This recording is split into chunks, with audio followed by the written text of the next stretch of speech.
Israel's military says its air defense system has intercepted a missile fired from Yemen before it could enter Israeli airspace over the southern region of Eilat.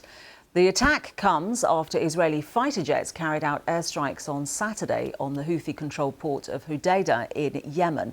Houthi state media says 3 people were killed and dozens injured when Israel struck oil storage facilities and a power plant. It is the first time Israel has responded directly to what it says have been hundreds of Yemeni drones and missiles aimed at its territory.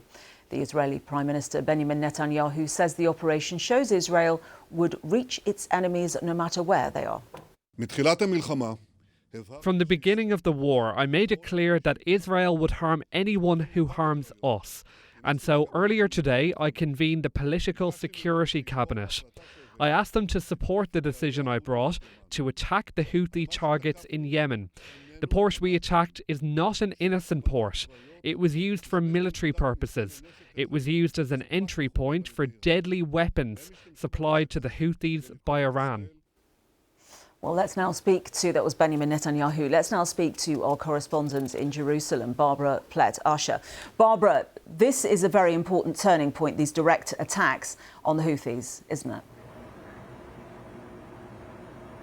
Yes, it is quite significant for its implications in terms of the wider regional conflict, because the Houthis have been firing missiles and drones at Israel because of the Gaza war, in solidarity with the Palestinians, they say. And these strikes or these attacks haven't really created any damage because they've been intercepted, most of them. But now they hit Tel Aviv last week and killed somebody, and this is why the Israelis have responded with the first time they've had this direct attack against Yemen. And the Yemenis have responded by saying, or the Houthis have responded by saying, we will meet escalation with escalation. So the Israelis have a greater threat on their northern border from the Hezbollah in Lebanon. But both of these groups, Hezbollah and the Houthis, are backed by Iran. So the Israelis see this as a wider conflict with Iran that's being fought on different fronts. And now this front with the Houthis in Yemen has flared up and created a more dangerous situation.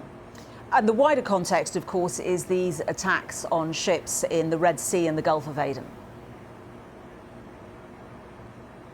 Well, when the Houthis started responding to the Gaza war, which was shortly after the Hamas attacks in October, they began by targeting the ships in the Red Sea, as you said, off the coast of Yemen. They said that they were targeting Israeli-owned or Israeli-linked ships, although they have hit other ships, many other ships as well, including those that are associated with the US and the UK. And those strikes have not created a huge amount of damage, although they have sunk at least 2 vessels and killed at least 3 sailors. And the Americans and Britain responded with joint strikes against Houthi military assets within Yemen, trying to deplete them of their weapons. But in fact, those strikes have continued and picked up pace in June, and they seem to be getting more sophisticated. So the belief is that they are getting more and better weapons from Iran, and this is why the port was chosen as a target by the Israelis. They said that the port was a way that the Houthis were getting shipments of weapons from Iran. And no doubt the Israeli government would have hoped that by this stage its conflict with Hamas would be de-escalating, but in fact what we're seeing is rising and dangerous tensions elsewhere.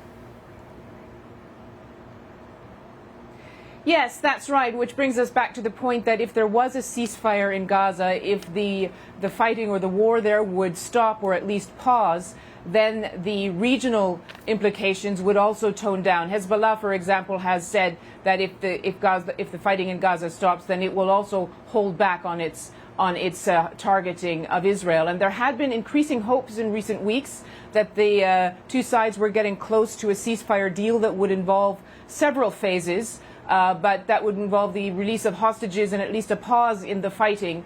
But there was a big strike on an Hamas military commander last weekend. And since then, the Israelis have continued strikes across the Gaza Strip, saying that they are upping the military pressure against Hamas. Now, their argument, or the argument of the Netanyahu government, is that this improves the chances for a deal, but those who are negotiating fear that it will make it more difficult. Barbara Pletasher joining us from Jerusalem. Thank you very much.